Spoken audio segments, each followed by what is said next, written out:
cinema sempre se utilizou de alegorias para representar os medos da sociedade, e esses medos sempre variam de acordo com a época em que um filme é realizado.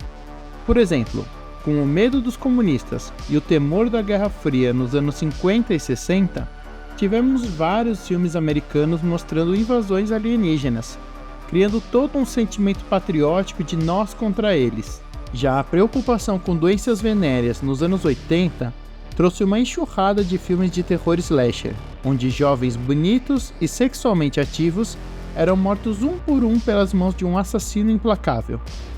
E no Japão, lá em 1954, ou seja, no período pós-Segunda Guerra, da qual o país saiu derrotado, com 2 bombas atômicas tendo atingido as cidades de Hiroshima e Nagasaki, uma lista de várias condições de submissão impostas ao governo e passando por um processo de reconstrução, tivemos o lançamento do primeiro Godzilla.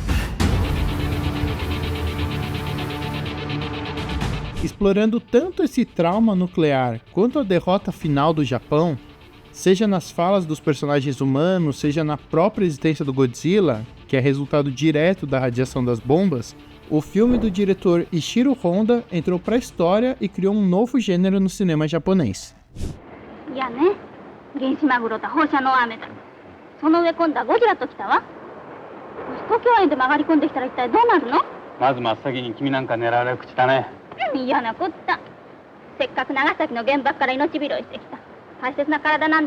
Conforme os anos vão avançando, você tem uma mudança das pautas abordadas, mas ainda mantendo a discussão desses traumas e feridas mal cicatrizadas das derrotas do país, originalmente pela guerra, mas sempre realimentados por desastres naturais ou catástrofes sociais. Por exemplo, o ótimo Shin Godzilla, de 2016, dirigido por Hideaki Anno e Shinji Higuchi, é uma clara alegoria ao acidente nuclear da usina de Fukushima Daiichi.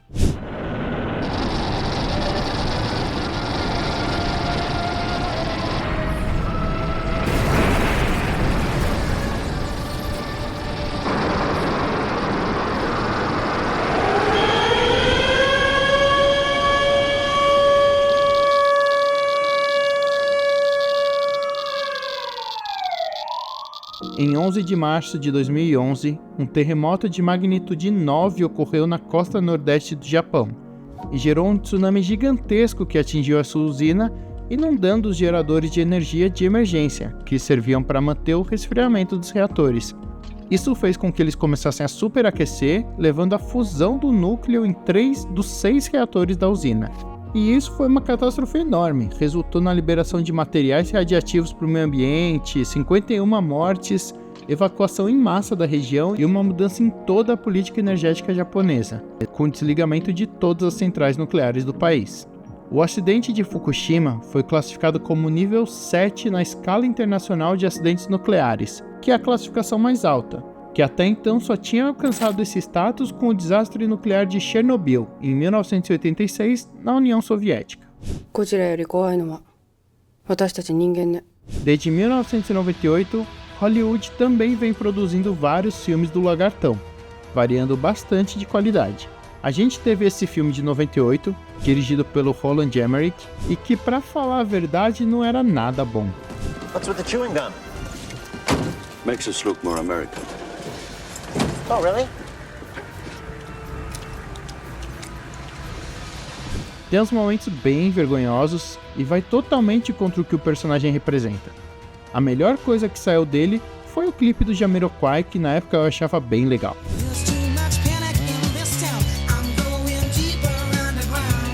Aí em 2014, o Gareth Edwards trouxe o nosso querido Kaiju de volta, iniciando o Monsterverse, seguindo a fórmula da Marvel de universo compartilhado entre vários filmes e personagens.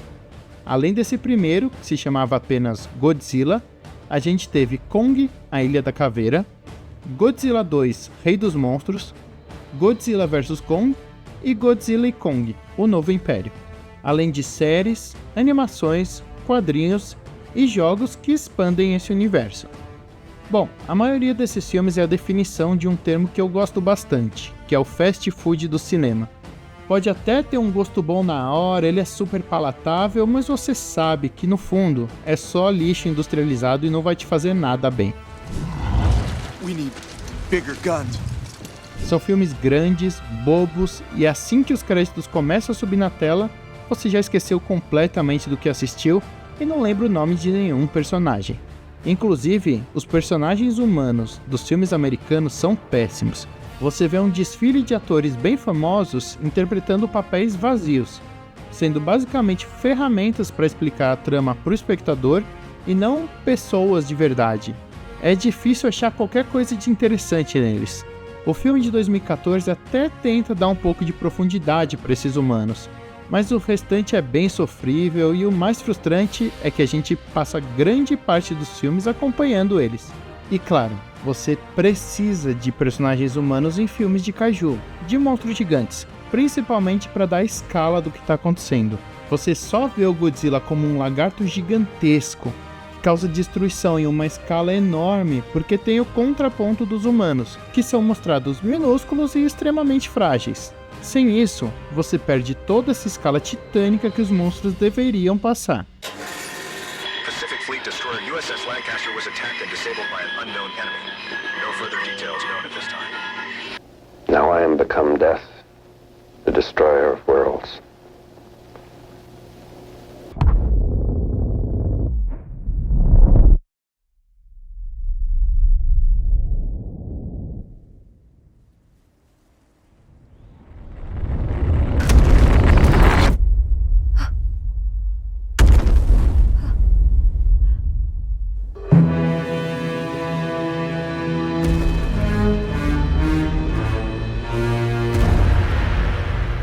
E é exatamente aí, na maior crítica que fazem ao Monsterverse, que Godzilla Minus One, de 2023, brilha.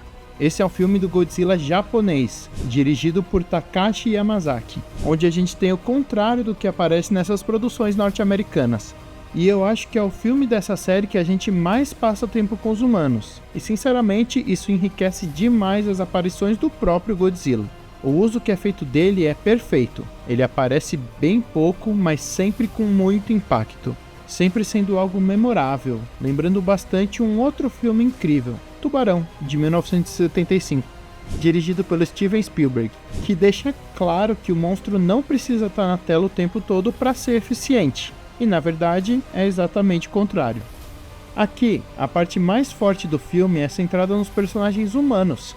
Inclusive, o próprio Gareth Edwards, diretor lá do filme de 2014, depois de assistir ao Godzilla Minus One, revelou ter sentido ciúmes do que viu em uma conversa com o diretor japonês.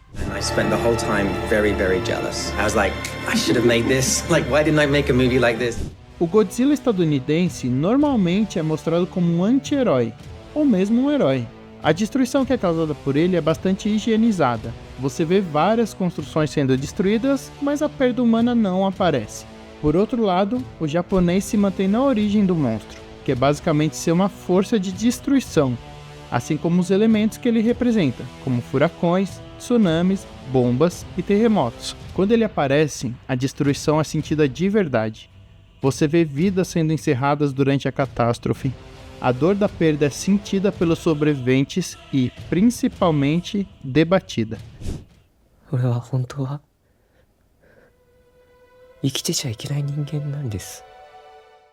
Se passando no pós-Segunda Guerra, começando dias depois da derrota final do Japão, mas com a maior parte se passando em 1947, o filme tem todo um contexto geopolítico em que, quando Godzilla está destruindo o país e ameaçando uma catástrofe ainda maior em um país que já tinha tomado 2 bombas atômicas recentemente, os governantes ficam de mãos atadas por não terem mais forças armadas, não podendo fazer manobras militares muito grandes e nem podendo pedir ajuda aos Estados Unidos, porque qualquer um desses movimentos podia aumentar as tensões entre os americanos e a União Soviética, que estavam no começo de uma Guerra Fria.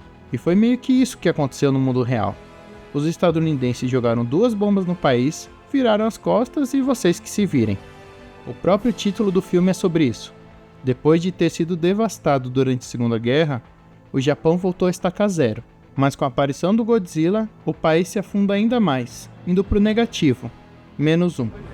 先の大戦を生き延びた皆にまたしてもこのような命がけの任務をお願いするのは大変心苦しい。だが分かってほしい。日本政府も米軍も当てにできない今、我々しかこの国の未来を切り開くことはできないんだ。 Com um orçamento de 15 milhões de dólares, que é minúsculo para os padrões que vemos em Hollywood, o filme entrega tudo que ele promete.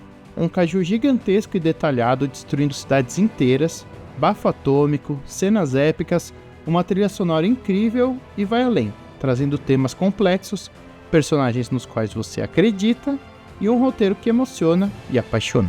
É até irônico como facilmente ultrapassa o nível de produções americanas que custam 200 milhões de dólares e tem um resultado tão ruim na tela que viram piada.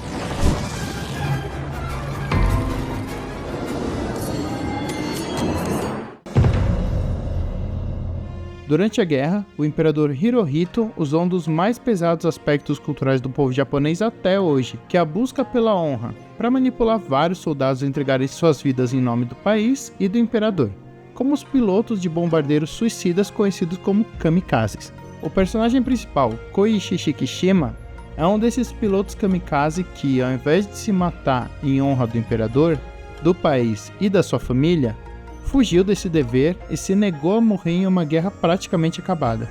Mas ele voltar para sua casa em Tóquio, ele sobreviver à guerra, era considerado uma das maiores desonras possíveis e isso começa a atormentar a consciência dele e tem várias consequências.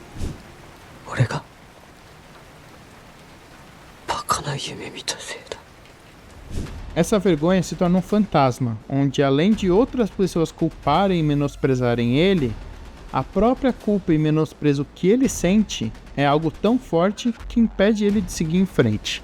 Como ele mesmo diz, apesar de a guerra ter terminado, a sua guerra pessoal continua. Além disso, toda a sua família faleceu durante bombardeios em Tóquio, assim como os 3 filhos da sua antiga vizinha, que encontra o Shikishima e culpa ele pela morte desses filhos.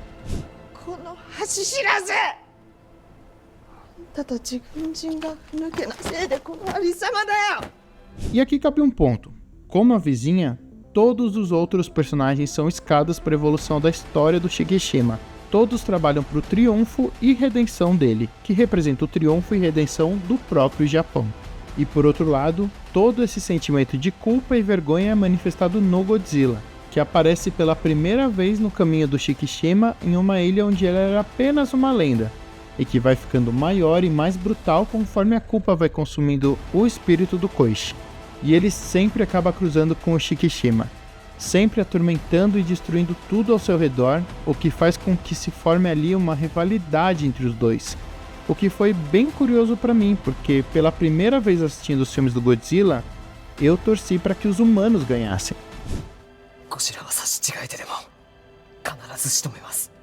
Eu sempre gostei do lagartão, das alegorias, dos efeitos e de como a humanidade tentava se defender dele, mas dessa vez é tudo construído de uma maneira tão pessoal e tão emotiva que eu fiquei do lado desse cara covarde, desse cara fraco e desonrado contra um dos meus personagens favoritos desde a infância. Essa luta é bem mais do que uma missão de honra pelo país ou em nome de um imperador distante. É uma questão de enfrentamento do Shikishima contra si mesmo, um exorcismo dos próprios fantasmas que vem assombrando ele há anos. Basicamente, todos os traumas que o Japão vivia no pós-guerra são individualizados nos problemas que o Shikishima tem que enfrentar, nos demônios internos e monstros externos que ele tem que derrotar. O filme é construído em vários blocos onde a gente vai seguindo os personagens humanos, lidando ali com seus traumas passados e temores do futuro, até que o Godzilla aparece. E aí ele aprofunda esses dois sentimentos, trazendo tudo para o presente, o que obviamente atrapalha todo o processo de cicatrização das feridas e reconstrução do país. E o ponto máximo disso é quando ele solta o seu bafo atômico, que nesse filme é mostrado como se fosse uma bomba nuclear. Até mesmo o visual da explosão é igual, formando um cogumelo. Esse tipo de explosão até hoje é um gatilho e uma ferida aberta para o povo japonês. E é bem corajoso que um filme feito no Japão retrate isso. Acaba dando muito mais significado e peso sempre que acontece.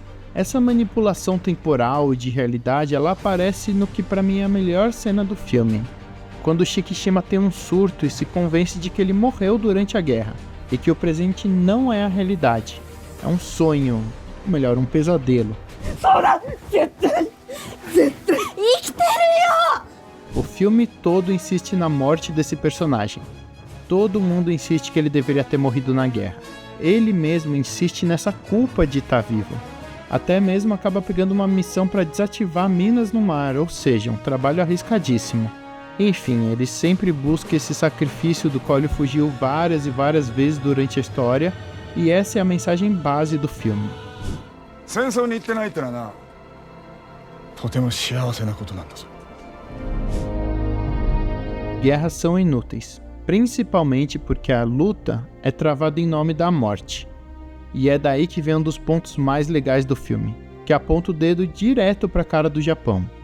O Godzilla começa como um ser folclórico, uma lenda que é contida em uma pequena ilha que aparece no começo do filme, mas com toda a agitação que a guerra traz para essa ilha onde o Godzilla folclórico habita, ele começa a se mover mais para perto da civilização, ficando muito maior, muito mais violento e muito mais destrutivo.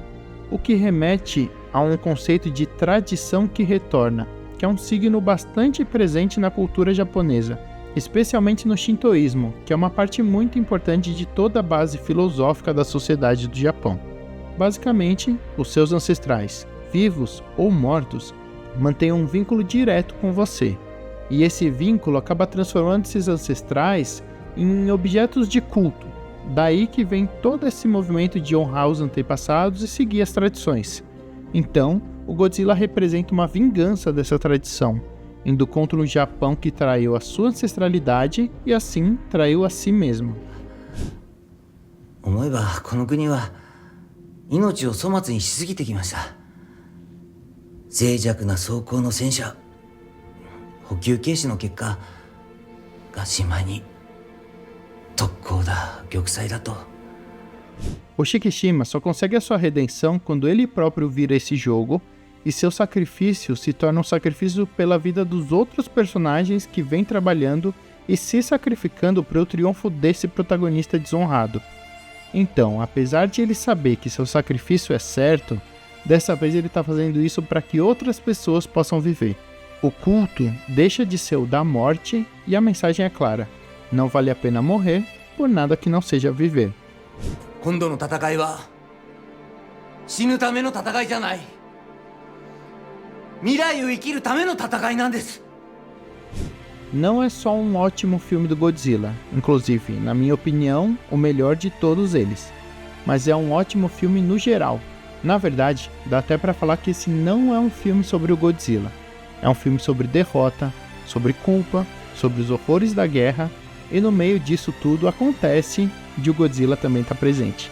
É um filmaço, e eu recomendo bastante. Se você gostou do vídeo, deixa um like para me ajudar.